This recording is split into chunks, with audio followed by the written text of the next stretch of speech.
Charity is a perfect and sometimes imperfect, deliberate way of expressing one's love for God based on divine faith, depending on whether the motive is God's goodness or in relation to the person who benefited or hopes to benefit from his love. Veronica Mwangi was motivated at an early age to help women in her community and purposed her life in doing just that. In year 2000, I left meteorological department. We partnered with a doctor and set up a medical lab in town. And from there, I used to hear many reproductive health issues. I would follow up some, up to Kenyatta. And in Kenyatta, I met many women suffering from cervical cancer. And their painful stories kept touching me and reminding me of my up country, where women were healing from similar diseases. Mimi mzaliwa wa Rwanda. Wakati nilizaliwa Rwanda, wakati hiyo vita nilikuwa na miaka 6. Kutoka hiyo miaka 6 nikaokolewa tu na wasamaria mwema wenyewe pia walikuwa wanakimbia. Tukakimbia na wao, tukaenda Tanzania na wao. So nimekulia Tanzania mpaka vile nilifika mwaka 10. Wakati nimefikisha mwaka 10, ule mama mwenye alikuwa amenichukua kama ndio mlezi wangu akaaga dunia. Wakati aliaga dunia, na yeye familia yenye niliachwa nayo wakanifukuza. Wakaniambia ule alikuwa amekuweka hapa, sasa amekufa. Sasa unaweza enda utafute pahali pengine pa kujisaidia. Mimi hapo ndio nilishindwa nitaenda wapi, juu sijui nielekee wapi, nirudi wapi. Lakini Mungu ni mwema, akanipea wasichana wengine nao walikuwa ni wa kutoka pande hii Kenya, kwao ni mahali panaitwa Migori. Huko ndio sasa ni kutoka Tanzania nikakuja Kenya. Hao wasichana walikuwa wameniambia nikuje nikae na mama yao, nakaaga nyumbani peke yao juu wao walikuwa shule. With the hope of finding love in a family, Mary accompanied the girls to Kenya, oblivious to their cunning plot. Nilifika kitu kama saa 4 za usiku. Kufika saa 6, ndugu yao akaaga dunia. Vile aliaga dunia nikaambiwa huyo ndugu yake before wakati hajakufa bado, ilisemekana ati mimi nitakuwa bibi yake. Na ni mtu sikuwa nimejuana na yeye, hakuwa ameona sura yangu na mimi sikuwa nimeona sura yake. Hatujuani yani. So kutoka hapo wakanipangia, mimi niko na mwaka 10, sijui kila kitu, sijui mambo ya kuolewa, sijui yani. Sasa mama yao ndo sasa akawa amenipangia vile tutafanya, ati ili niolewe na huyo mtoto wake na amekufa tayari. Akanielezea ati ikifika wakati wa mazishi ni mimi nitatangulia kuweka mchanga, na after hiyo mazishi nitanyolewa nywele, alafu then kutoka hapo nitakuwa bibi yake. The rituals were so strange to the then 10-year-old Mary, and in her confusion, she found a good Samaritan who explained to her the process of inheriting and marrying from the dead. Mary could not agree to the rituals, and the good Samaritan rescued her. Sasa nikapandishwa gari za kukuja Kisumu. Huko Kisumu ndo naye sijui mtu yoyote, ni kuhangaika tu. Akanitoa hapa, akanipeleka kwa mama mwingine, na yeye akanichukua, tukakaa na yeye mwaka 1. Mwaka wa 2 akaniambia na yeye ako na mandugu 3, mmoja ni wazimu na huyo mwingine ako na bibi yake ako sawa. Wa kwanza anaoa bibi, hawamalizi wiki wanafariki. Sasa akaniambia kati ya ule wazimu na huyo mwenye anafiriwa na mabibi nichague mmoja mwenye atanioa. Na sasa hiyo hao miaka yao, huyo mkubwa alikuwa na 45 years, mimi nikiwa na 10 years. Huyo mwingine alikuwa na 35. Sasa nikaambiwa kati hao nichague mmoja hao. Mimi nikakataa, nikaambia mimi bado ni mtoto na tena siwezi olewa kwa hao watu wako na mashida hivyo. Mama akaniekelea na yeye akasema nimemuibia, akanipeleka kwa chifu. Lakini yani nashukuru Mungu sana, kwa maana kila jaribu napitia Mungu ananitoa. So vile nilienda kwa chifu, chifu akaniuliza vitu nimeibia huyo mama ziko wapi. Nikamwelezea mimi sina mahali nimeiba, na hakuna mahali najua naweza peleka vitu isipokuwa kwa huyo mama peke yake. Her innocence fought for her, and Mary could not go back to that home.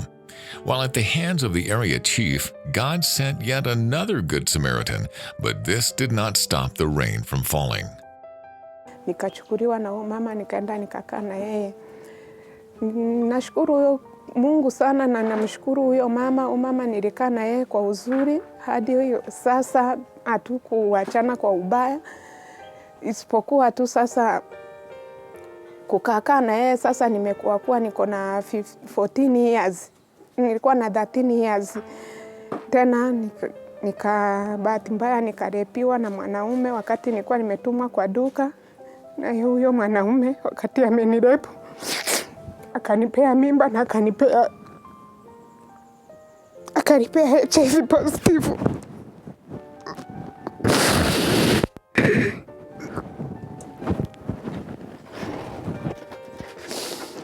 So nikakuwa na machungu juu ya hiyo, nikajidharau sana, nikajichukia, nikawa hata ninatamani kukufa. Lakini despite her broken and crushed spirit, Mary's guardian stood by her through the pregnancy. Days passed so fast, and as soon as her baby arrived, Mary began her HIV treatment.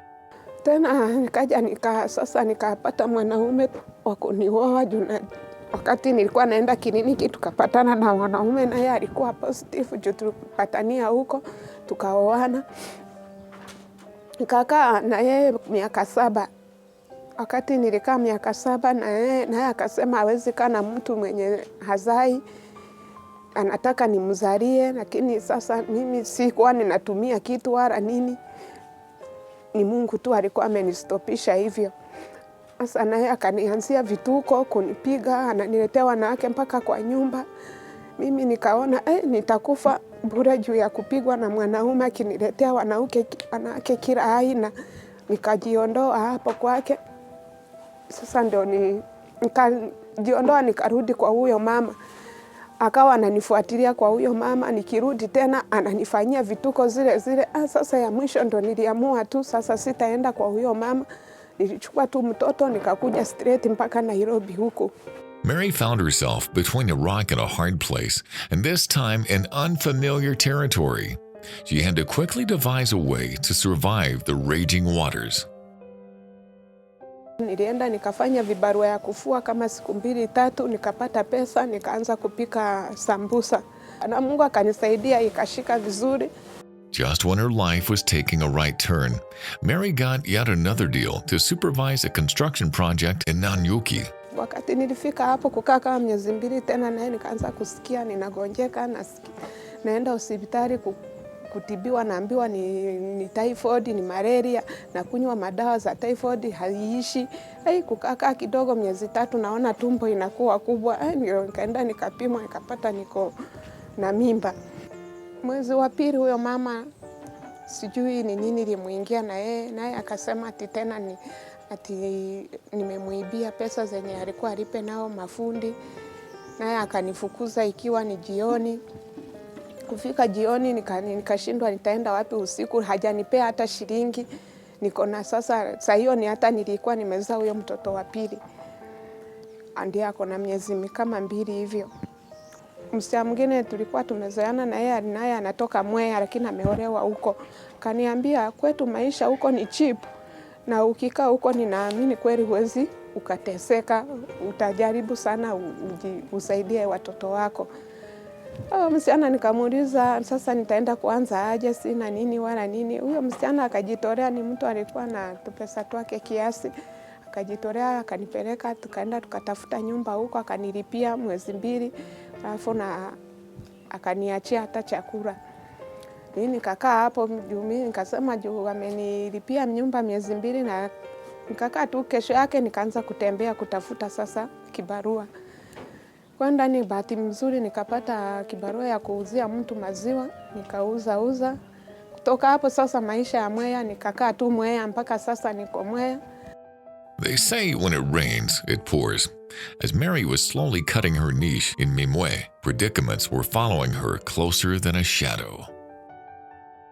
2009 nikapatana na mwanaume mwingine na yeye, tukakaa na yeye wakati akanipea mimba na yeye, kunipea mimba na yeye vile nilimwelezea tu niko na mimba.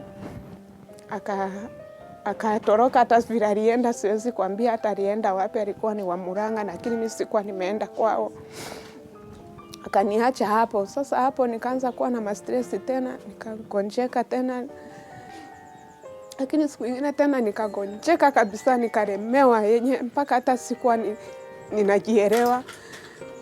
Huyo firstborn wangu sasa ndiye ako 18 years, akakimbia akaenda kaita mama mwingine, alinichukua akanipeleka hospitali.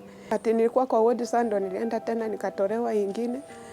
Ati nilitolewa ingine sasa ndo ikapatikana niko na cervical cancer.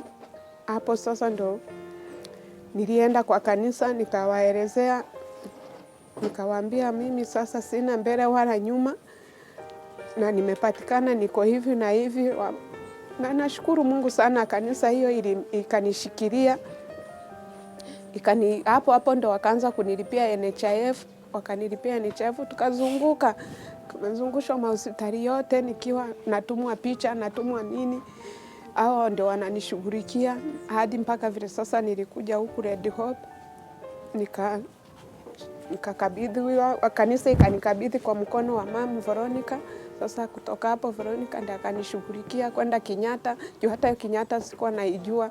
Mimi naomba Mungu tu ile kitu naomba sana kama kuna mtu anaweza nisaidia tu nitibiwe hii miguu na nipone, maana kansa najua nimepona. Hii miguu nipone na nirudi nilee watoto wangu juu mimi nimekuwa muaktifu na leo ninajisaidia na watoto wangu, sikuwa mimi mama wa kuomba. Mimi mtu nilikuwa najitafutia mwenyewe, ninasaidia watoto wangu wanasoma. Mary's story is among many Veronica encounters in her line of charity. Her kind spirit also extends to men suffering from cancer who also need help. 2019 ndio nikaanza kusikia nikienda choo huko chini kuna uchungu sana. Kaendelea ikawa kuwa zaidi. Kaa sasa imeanza kutoa damu. Damu kwenda hospitali, karibu hospitali zenye nimeenda Eldoret ni karibu hospitali, karibu isipokuwa sasa zile za bei ya juu. Hizi za kawaida ni karibu zote. Kwenda sasa finally referral ni kapewa referral ndio sasa nikaenda ni kitabu wajue ni tuseme nimechukua muda. Nimeteseka about mwaka na kitu. Sababu sasa wakati wamekuja kugundua nilikuwa sasa ati niko stage 4. Vile niliambiwa ati sasa enda fanya hiyo biopsy. Kuambiwa niko na hiyo kansa. Hiyo hapo sasa ilikuwa shida zaidi. Sababu wakati nilipoambiwa nilikuwa nimeona kabisa mwisho umefika. Patients who have been treated with chemotherapy and radiation therapy are more likely to have higher out-of-pocket costs and financial toxicity than patients who have not had those treatments, causing a financial strain to patients and their families. From Kenyatta, there are a number of women I followed to Karuturi, to Mwingi, to Kitui, and we would go create cancer awareness. And then from there, I would get women saying they need treatment, and I would show them the way. Mimi nimeungua ugonjwa wa kansa kutoka 2016. Ndio nilijua kama mimi niko mgonjwa. Nikaenda kwa daktari, nikafuatilia vipimo zote na nikaambiwa hakuna otherwise. Bora tu nifanyiwe hiyo, nitolewe matiti yote. Sasa nikaanza tu kufuatilia. Nikaenda nikalazwa Neema, nikatolewa matiti na nikafuatilia tu vile daktari alikuwa ananiambia. Nikahamia Kenyatta. Sasa hapo Kenyatta nilikuja nikaanza kama nimeanzia moja. Sasa nikafuatilia features zenye nilitumwa. chochote kile daktari alikuwa anahitaji nikafanya. Sasa daktari akaona ili nifanyiwe radio 10, nikafanyiwa hiyo nikamaliza. Mwezi wa 2020, mwezi wa 3, ndio niliingia wana Red Hope. Ndio nilijuana na wana Red Hope. Nikakuja kwa Red Hope, nikapata mama nzuri kama mama Mwangi, amenipokea kama mtoto wake, mama Njeri hata yeye. To be charitable is the best virtue of man's character. Stay tuned to find out more after the break.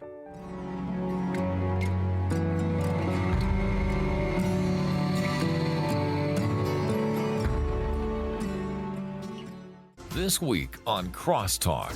We all know that Christ is the answer. We all know that the gospel can answer all our questions. Now the problem is we don't understand the questions. Christianity is supposed to be the moral conscience of every society. From the leaders, the message needs to go out that you need to go and impact your environment. You don't need to impact the whole world. Just impact your sphere. As the elections come, maybe those are the things that we need to look out for. Don't miss out on this mid-season recap this Sunday at 8 p.m.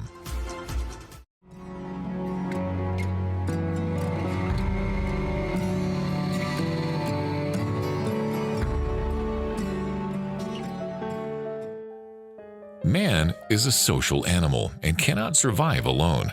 Veronica decided to take it upon herself to be a mother to many and to provide what she could for the cancer patients and survivors as a way to support them during their most difficult moments. In 2011, I lost one of my frontline women.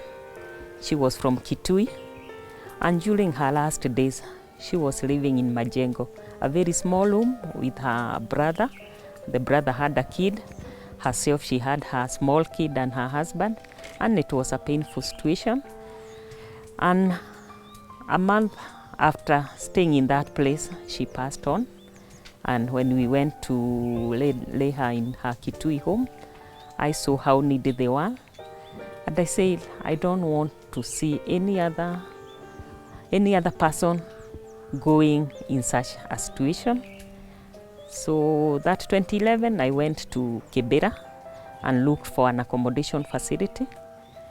I got one, and the women I took in from that time, they would sleep in Kibera, they would eat, and then they would walk to Kenyatta for treatment. We stayed in that facility from 2011 to 2013. When it was the campaign time, we felt that it wasn't so secure for us.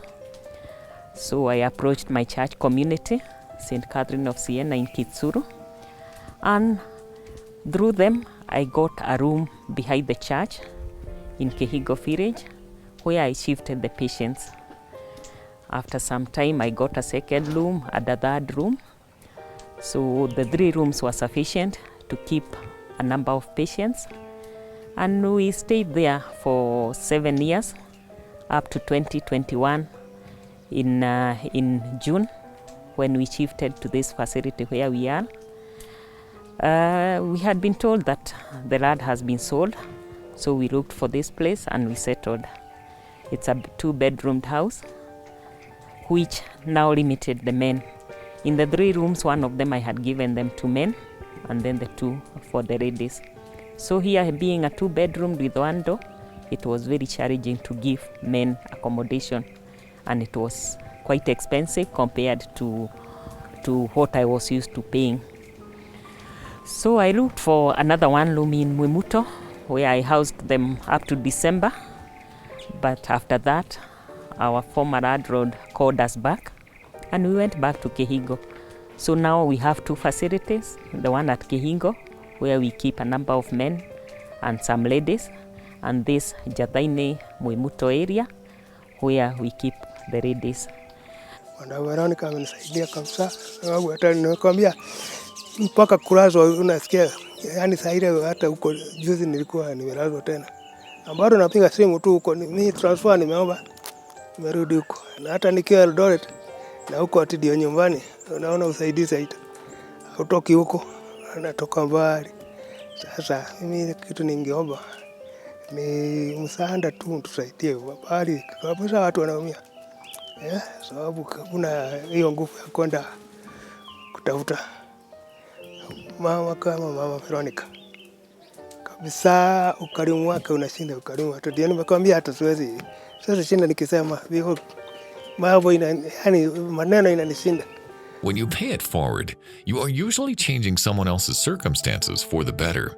Sometimes you are saving another person's life without even realizing it, inspiring generosity and compassion. We can say many patients have benefited from here because as they undergo treatment, we are able to look for food for them. Supporters have been quite generous. We get vegetables. There are those who give per week. There are those who give uga and especially porridge flour, which is quite essential for a cancer patient because when they are unable to eat, we give them only uji. We give out food to the vulnerable. We are able to identify the need in the community, in the children's home, mostly we deal with organized group, that is children's home, the elderly, and a number of schools. We are able to feed around 5,000 people in a day, and we are happy when we see the vulnerable feed, when we see them happy, it's a joy to us as Food Bank in Kenya. So we get food from all over the country, but mostly we focus on where we get our main source of food is Naivasha, where we get the vegetables from the farmers, large-scale farmers and small-scale farmers. We also get food from retailers like Chandarana, where we get to do drop boxes and customers donate food. So we are able to reach out to the vulnerable, that's the children homes and the elderly homes and also the schools and communities which are based in slums. So these people cannot afford a meal every day, so we are able to reach out to them each and every day. So today we are here at Lady Hope Wellness Institute, where we are here to reach out to the cancer patients. We were able to come here because of family media who contacted us on the need of food that they are facing right now. And we would like to urge all of you out there for you to partner with us so that we can be able to reach out to more vulnerable people. We can be able to see to more counties because currently we are dealing with Nairobi, Kiambu and Machakos County and Kajiado. So we are not able to reach to more counties. But if you partner with us, we will be able to reach out to more. Paying it forward alters our cultural identity while affecting our home life, the workplace, and sociable places. Giving back to the society affects a person in all phases of their lives, making the world more bearable. We continue to appeal to supporters out there to remember that cancer patients need food. Food and medication go hand in hand. And we would be sad to lose someone because they are hungry. We want them to continue with their treatment as well as to feed them well. We've had a number of supporters working with us, which we are grateful for. We thank God for all those who've opened their doors for them. When we are in need, we knock onto those doors and they are able to support us. Veronica's acts of charity and kindness enable her to meet a number of people that she would never have met under different circumstances, who became pivotal players in her life. She believes that one good deed deserves another, and it can make the world a better place. Once we help a patient here, we don't expect them to give back anything. Even the food, the rent, they don't pay anything. We just support. But they have to know that when they go back to their grassroots, they have to create cancer awareness so that patients, other people out there, don't get to the stage where they were. And they are there to encourage one another.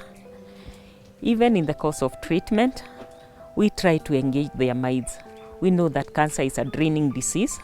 One can have a lot of thoughts. There are those who leave their kids back at home and they are thinking about them. They are wondering whether the kids are being treated well back home. They are wondering whether the kids are going to school. But we tell them to be able to concentrate on what brought you to Nairobi, the cancer treatment. You have to engage your mind. So we have skills training. We train them on carpet making.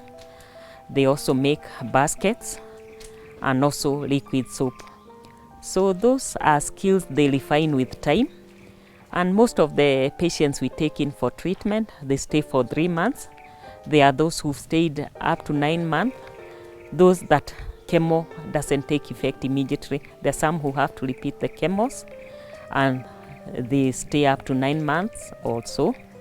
And during that time, they make many items, those carpets, the cuyandors, the soap. And we know by the time they get back home, they are able to continue with the skill and earn a living. So we try to hold their hearts up to the point of being back on their feet.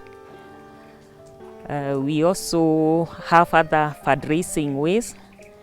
Every year since 2015, we hold a cancer awareness walk, which is the last Saturday of January. We held our 8th one just recently in January. And that's the time we mostly appeal to supporters to be with us, so that once we get the money, we plan for NHIF. We are paying for about 60 members NHIF every month, because we know if we leave the burden of NHIF to them and they have to buy food and other things, they lag behind, and once they start getting penalties with NHIF, they might be unable to continue. So we want to ensure that NHIF is paid for, so that when they go to the hospital, we know that 70% of their treatment will be covered by the card. There are those other tests that are not covered by the card, like blood tests and some of the scans. So we don't want patients getting treatment halfway. If a patient has been sent for a scan, there is nothing the doctor can do before you return that scan to the doctor. So we have to dig deeper into our pockets to pay for such scans.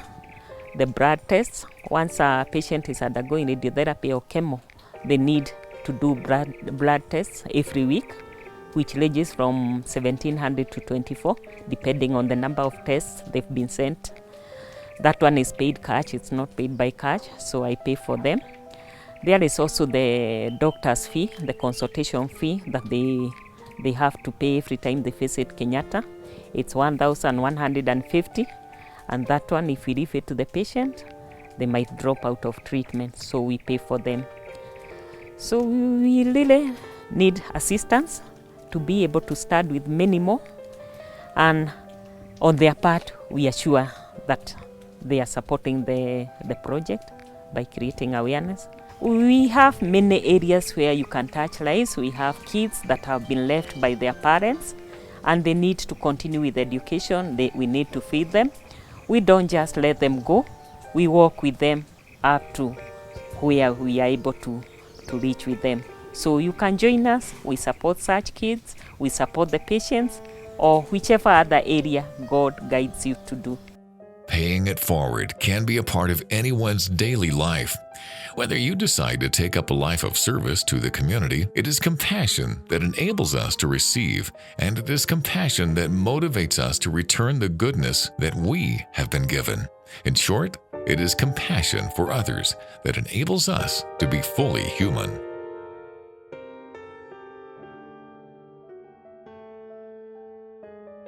We hope this episode has inspired you.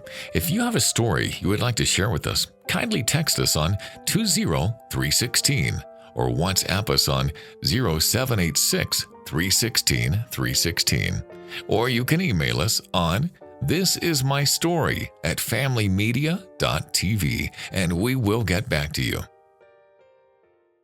Fresh, insightful, and in-depth stories from current affairs, opinion, inspiration, lifestyle, church-related articles, and so much more on www.familynews.today. Insights at your fingertips.